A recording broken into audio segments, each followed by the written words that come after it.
দেখুন, সামনে কুরবানি। আজকে পুরো পৃথিবীর মানুষ কুরবানি দেওয়ার জন্য উৎসব করছে এবং ভর্তি আনন্দ করছে।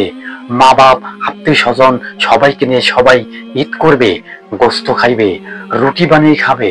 আর ফিলিস্তিনের নিরীহ মানুষ, তাদের যুদ্ধে তাদের জীবন দিতে হয়েছে। আসলে এ সমস্ত দৃশ্য যখন আমাদের চোখে পড়ে, তখন মনে হয় পৃথিবীর ভিতরে ন্যায় বিচার, ন্যায় ইনসাম সব ধূলিসাৎ হয়ে গেছে। ধূলিসাৎটা কে করেছে? ইসরায়েল। এই ইসরায়েল এমন একটা রাষ্ট্র, এমন একটা জাতি, তারা পৃথিবীর ভিতরে দুবার ফ্যাসাদ শুরু করবে। একবার ফ্যাসাদ পূর্বে হয়ে গেছে, আর একবার ফ্যাসাদ এখন কার্যকরী চলছে। এই ইসরায়েলের প্রধানমন্ত্রী নেতানিয়াহু, সে কিন্তু তার সেনাবাহিনীকে আদেশ দিয়ে দিয়েছে যাতে এই পুরা ফিলিস্তিন ধ্বংস করে দেওয়া হয়, না হয় ওই সেনাবাহিনীর চাকরি থাকবে না।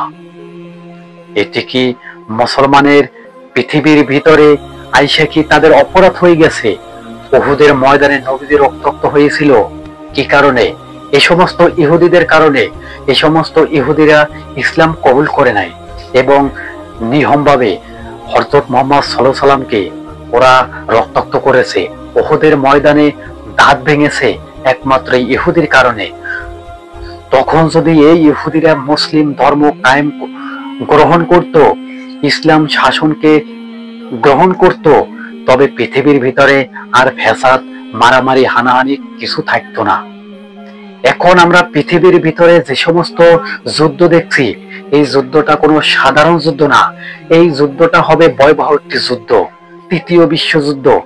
নবীজি সাল্লাল্লাহু আলাইহি সাল্লাম 1400 বছর আগে বলেছিল যে পৃথিবীর ভিতরে তৃতীয় বিশ্বযুদ্ধ হবে। আর এই তৃতীয় বিশ্বযুদ্ধ যখন শুরু হবে, তখন মানুষ মারা যাবে অনাহারে। এটি সত্যি। 3 ভাগের 1 ভাগ মানুষ মারা যাবে অনাহারে, আর 1 ভাগ মানুষ মারা যাবে পারমাণবিক যুদ্ধের দামামার সেই ঘটনায় ঘটলে। তৃতীয় বিশ্বযুদ্ধ এখন একবারে আমরা দ্বার প্রান্তে, যে কোনো মুহূর্তে তৃতীয় বিশ্বযুদ্ধ শুরু হয়ে যেতে পারে।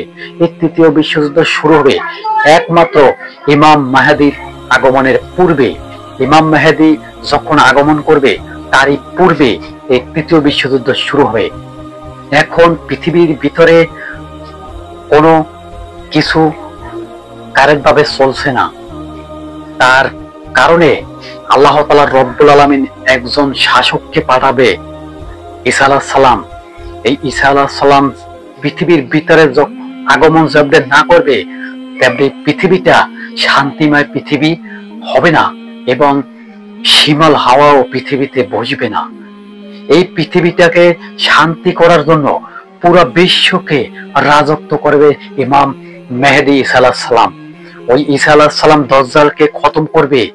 টানা দাজ্জাল, তার একটি চোখ অন্ধ, একটি চোখে সে দেখতে পারবে না, তার যে কোনো একটি চোখ বন্ধ থাকবে। কপালে লেখা থাকবে কাফার।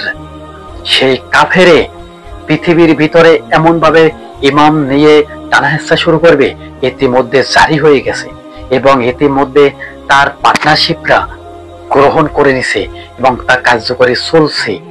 যখন দাজ্জাল পৃথিবীর ভিতরে আগমন ঘটবে, তখন পৃথিবীর অবস্থা কেমন হবে? 100 ভাগের 80 ভাগ মানুষ দাজ্জালের অনুসারী হয়ে যাবে। এখন আমরা দেখছি মিডিয়ায় আনাচে কানাচে সব দিকে দাজ্জালের অনুসারী।